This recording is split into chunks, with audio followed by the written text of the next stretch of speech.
All right, guys. You want picks for the Sandhagen versus Figueiredo card that's coming up this weekend? Then you're in the right place.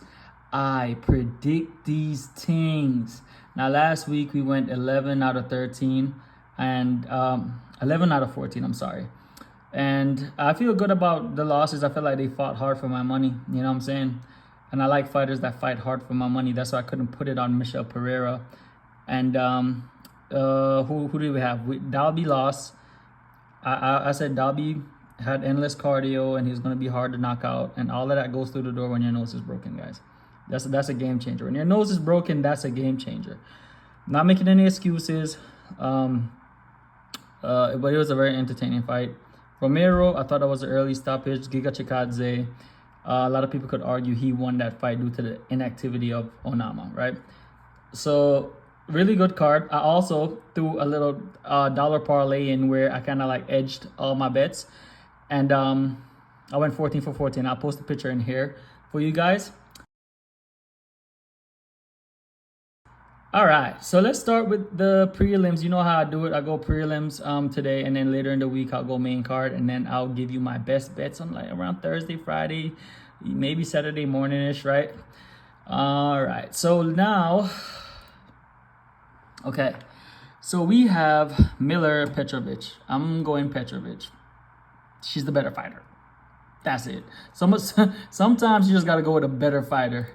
This one, I'm going with the unpopular pick. I'm going with Loader. Why? Because I just believe his wrestling is that good.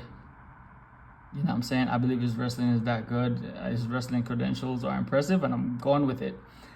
Yeah, and Beklev hasn't have a lot of UFC fights, so I'm going with Loader. We're going with out of Rodriguez and Robertson. We're going with Robertson because Rodriguez is just, she struggles on the ground, man. She struggles against wrestlers. I'll be doing myself injustice if I picked her, but her striking is so beautiful, guys. So, like, she has really good striking. She's also 38, so we're gonna go Robertson. Okay. Thomas Peterson, Dante Mays. This is crazy because Dante Mays is so tall. I usually like to go against the taller fighters, right? When you're taller and you have skills. But Dante Mays, he's not really knocking anybody out. And I think Thomas Peterson is the more well-rounded fighter. I think he can mix in some takedowns. And you know me, I always go with the well-rounded fighters. So we're going Thomas Peterson for that one. This one, we're going City. City versus Smotherman. We're going City just because he is the more well-rounded fighter. He has a good jiu-jitsu game. He can mix up the wrestling. He got nice kicks, elbows. Smotherman has power, but he's just a boxer, guys. He just boxes.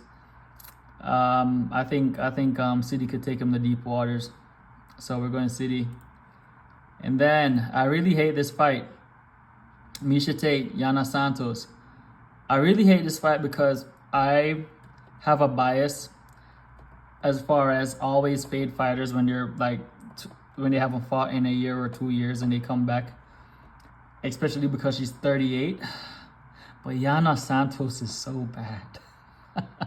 She's so bad. I mean, well, not horrible, right? Because she did beat Chandler, and I think Chandler was bad. But I don't know. I just don't see how she could beat Miesha Tate. She doesn't hit hard. Miesha Tate's going to do most of the pressure in. She's going to try to get her down, do some wrestling. I don't know. I see this going the distance like most Miesha Tate fights. And most Santos fights, I guess. But yeah, I'm going to Miesha Tate for this one. And that's my picks for the prelim, guys. Thank you guys for tuning in. Hit the like and subscribe. And we'll be back later on in the week for the main card. Catch you later.